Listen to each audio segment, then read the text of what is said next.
So I've been reading that should we leave the EU, there will be astronomical job losses. What's your take on that? Well, I think, to be honest, both sides of the argument are obviously trying to push for their side of the argument. So one side will say, yes, we're going to lose hundreds of thousands of jobs everywhere, and the other side say, no, we'll be completely fine. It's going to be somewhere in the middle. But ultimately, that means there's still going to be job losses. There's no way of getting around that. Even Leave campaigners have admitted that for months, that there will be job losses. But on that note, then why should we play Russian roulette with the economy just for the sake of crashing out of the EU? So how does trading within the EU stack up against trading with the rest of the world? Well, we trade 44% of all our exports go to the EU, which has been, as many Leave campaigns have been saying, oh, well, that's been a declining figure over recent decades, but that's still a massive figure. That's still nearly half of all of our trade goes to the EU. So because they are on our doorstep, our economies are intertwined with theirs now. So in order to try and rip ourselves out of that will be very, very damaging.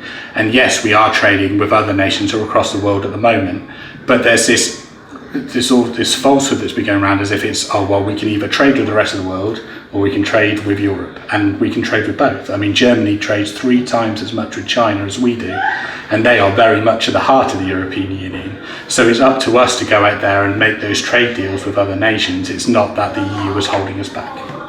In fact, actually, the trade deals that the EU have already set up with other nations, I believe they have 192 trade deals with countries across the world, which are those trade deals we'd have to then renegotiate if we left the EU.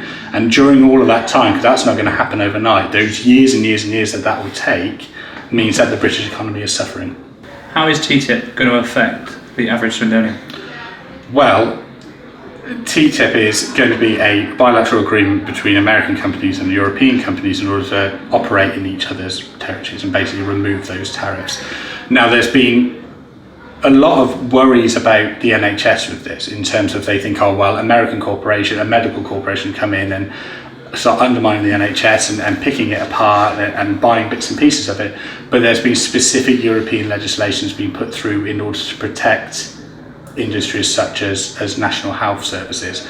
So TTIP can only really be a benefit for us, because as long as we, as the European Union, as they're already doing at the moment, is making sure that those safeguards are put in place in terms of product regulation, in terms of sort of health and safety for workers, etc., then I think it's only going to be beneficial for everybody in the UK as well as Swindon.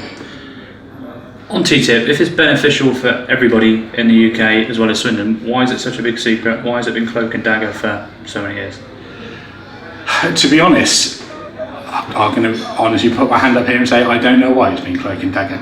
There's no reason why it should be cloak and dagger. In fact, in order to waylay some of these fears, they should be more open about it, and therefore, I think it's just in terms of how that section of the trade negotiations in the European Union operates. And I'm saying that the European Union is not perfect by any stretch of the imagination, but we should be working to help reform it and leading it rather than leaving it.